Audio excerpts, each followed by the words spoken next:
कल्पना करो कि सावित्री बाई की शादी 10 साल में कर दी गई और उनके पति 13 साल के थे। अब जा कल्पना करो जो लड़के लड़कियां मुलगा मुलगी क्या करते होंगे, शादी करने के बाद क्या सोचते होंगे।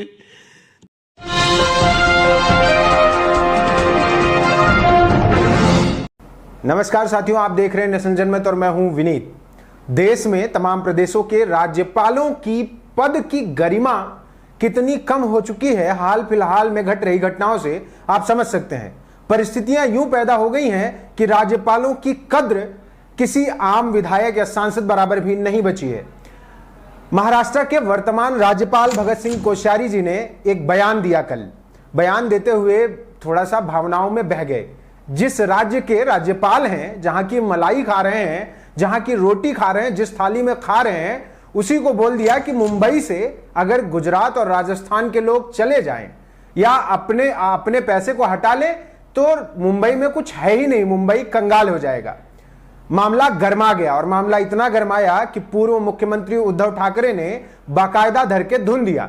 बोले ऐसा है कि इनको महाराष्ट्र का इन्होंने खूब मजा लिया है, खूब महाराष्ट्र को देखा है, अब इनको कोल्हापुरी चप्पल दिखाने की बारी है। बताइए, एक राज्यपाल के लिए एक पूर्व मुख्यमंत्री ऐसा बयान दे रहा है, लेकिन राज्यपाल साहब भी कुछ कम नहीं है। अपने बयानों से हमेशा विवादों में बने रहते हैं और उनके बयान का मात्र एक ही मकसद है, जिस पार्टी को वो समर्थन करते हैं वो पार्टी गुजरात और राजस्थान में चुनाव लड़ने जा रही है। क्यों? क्योंकि राजस्थान और गुजरात के चुनाव सामने आके खड़े हैं। और ये भगत सिंह कोश्यारी जी का इकलौता बयान नहीं है, उल जलूल बयानों के मामले में वो बहुत आगे हैं। दूसरा मामला मैं आपको बता दूं, ज्यादा पुराना नहीं हुआ है, अक्टूबर 2020 का मामला है, जब इन्होंने कोरोना लॉकडाउन के समय में एक चिट्ठी लिख के उद्धव ठाकरे वर्तमान मुख्यमंत्री हुआ करते थे, तत्कालीन मुख्यमंत्री हुआ करते थे, उनको चिट्ठी लिख करके कहा था कि मंदिरों के दरवाजे क्यों नहीं खुलवा देते हो, सेक्युलर हो गए हो क्या? आप बताइए, ये साहब कितनी बार राज्यपाल रह चुके हैं, मुख्यमंत्री रह चुके हैं, तमाम ऐसे पदों पर रहे जो संवैधानिक पद थे, जहां बाकायदा उन्होंने संविधान पर हाथ रख के कस्में खाई थी, शपथ ली थी और उस संविधान का पालन करने और करवाने की कस्में और वादे किए थे। बताइए, उसी संविधान की मूल भावना में है ये देश, सेक्युलर है। भले ही आपकी पार्टी और उसकी मानसिकता इस बात को सपोर्ट ना करती हो।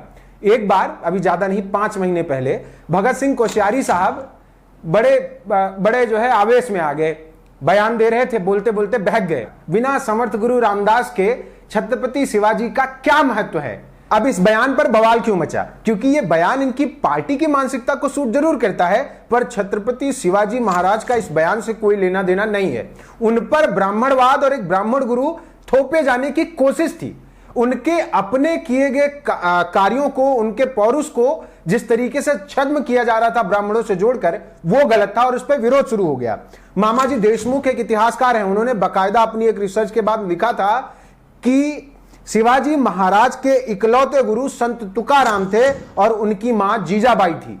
और बाकायदा उन्होंने इस बात को झूठा बताया था कि समर्थ गुरु रामदास से कोई लेना देना शिवाजी महाराज का था। यह अलग बात थी कि उन्होंने जबरदस्ती ब्राह्मणों को थोपने की कोशिश की शिवाजी महाराज पर, उन्हें हिंदू हृदय सम्राट बताने की कोशिश की, जबकि शिवाजी महाराज स्वयं सिर्फ विदेशियों के खिलाफ थे। कोई भी जो बाहर से आतताई आए उनके खिलाफ थे।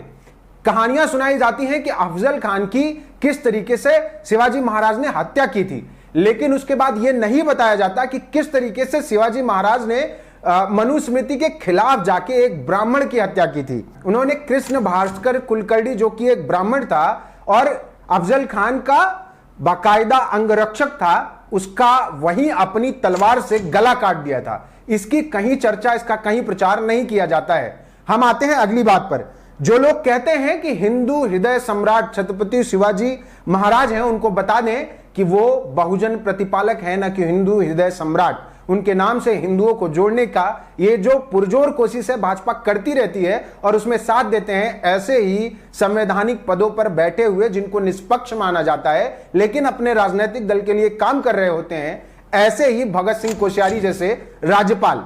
और इतना ही नहीं, पुरुषोत्तम खेडेकर जी, जो कि मराठा सेवा संघ के अध्यक्ष हैं, उन्होंने और उनके संघ ने एक बार जब शिवाजी महाराज की मूर्तियां समर्थ गुरु रामदास के साथ पूरे महाराष्ट्र में लगाई गई तो बाकायदा सबको तोड़ दिया। और तोड़ने के बाद से आज तक किसी ने यह दुस्साहस नहीं किया कि समर्थ गुरु रामदास के साथ शिवाजी महाराज की मूर्तियां महाराष्ट्र में कहीं लगाई जाएं। अब आते हैं अगले बयान पर। एक और वीडियो भगत सिंह कोश्यारी जी का इंटरनेट पर वायरल हो रहा है, जिसमें वो महात्मा ज्योतिबा फूले जी और माता सावित्रीबाई फूले जी का मजाक बनाते हुए नजर आ रहे हैं, जिसपे तमाम लोग गुस्से में हैं। कल्पना करो कि सावित्रीबाई की शादी 10 साल में कर दी गई और उनके पति 13 साल के थे। अब जा कल्पना करो जो लड़के लड़कियां मुलगा मुलगी क्या करते होंगे, शादी करने के बाद क्या सोचते होंगे। लेकिन वो वीडियो काट के वायरल किया गया है। उस वीडियो को जब आप पूरा देखेंगे तो पाएंगे उस वीडियो में कुछ भी गलत नहीं बोला गया है। हाँ, जिस तरीके से उन्होंने बचपन का जिक्र करते हुए हंसा है वो थोड़ा सा काट के दिखाया जाए तो आपत्तिजनक जरूर लगता है। लेकिन भगत सिंह कोश्यारी साहब अपने राज्यपाल के कार्यकाल में जितने विवादित हैं, एक पार्टी का समर्थक उतना विवादित हो सकता है। क्यों? क्योंकि देश में राज्यपालों की जो प्रतिष्ठा है उस पर लगातार दाग लगते रहे हैं और लगते रहेंगे। एक कमेटी गठित की गई थी 1983 में, सरकारिया आयोग। सरकारिया कमेटी जब गठित की गई तो उसने अपनी रिपोर्ट में बाकायदा कहा था कि भाई किसी भी केंद्र शासित, जो केंद्र में सत्ता में पार्टी है, उसके किसी भी नेता को राज्यपाल नियुक्त ना किया जाए। अगर नियुक्त किया ही जाए तो कम से कम 5 साल से राष्ट्रीय राजनीति में सक्रिय ना हो, या फिर किसी क्षेत्र में कोई ऐसा व्यक्ति जो महत्वपूर्ण योगदान हो, जिसको महत्वपूर्ण ज्ञान हो, उसको राज्यपाल बनाया जा सकता है। लेकिन देश के किसी भी राजनीतिक दल को, चाहे वो कांग्रेस हो चाहे वो भाजपा हो, इनको यह बात रास नहीं आती। जब भी ये राज्यपाल नियुक्त करते हैं तो अपने हित का ख्याल जरूर रखते हैं, खासकर उन राज्यों में जहां इनकी सत्ता ना हो, जहां किसी और पार्टी की सत्ता हो, वहां ये राज्यपाल अपनी मानसिकता का जरूर नियुक्त करते हैं। अब आपको कुछ उदाहरणों से समझा देते हैं।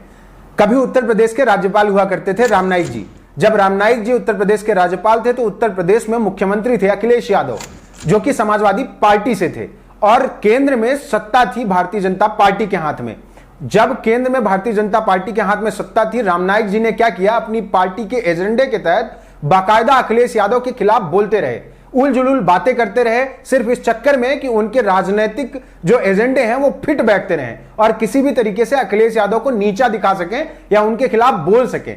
इतना नहीं, हम आपको और बता देते हैं, कल्याण सिंह जी अब नहीं रहे, लेकिन भारतीय जनता पार्टी के नेता हुआ करते थे और राजस्थान के राज्यपाल रहने के ठीक बाद लौटे तो भारतीय जनता पार्टी ज्वाइन कर ली, जो कि एक राज्यपाल के पद की गरिमा के लिए कितना खतरनाक है आप ये बात समझ सकते हैं। अगली बात पे आते हैं। बेबी रानी मौर्य जी उत्तराखंड की राज्यपाल रही और उसके बाद आने के बाद उत्तर प्रदेश में उन्होंने विधायक बनना चुना।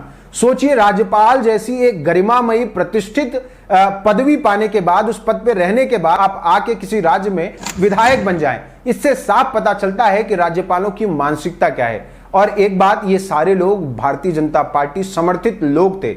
अगर आपको हमारा वीडियो पसंद आया हो तो बने रहिए नेशनल जनमत के साथ। धन्यवाद।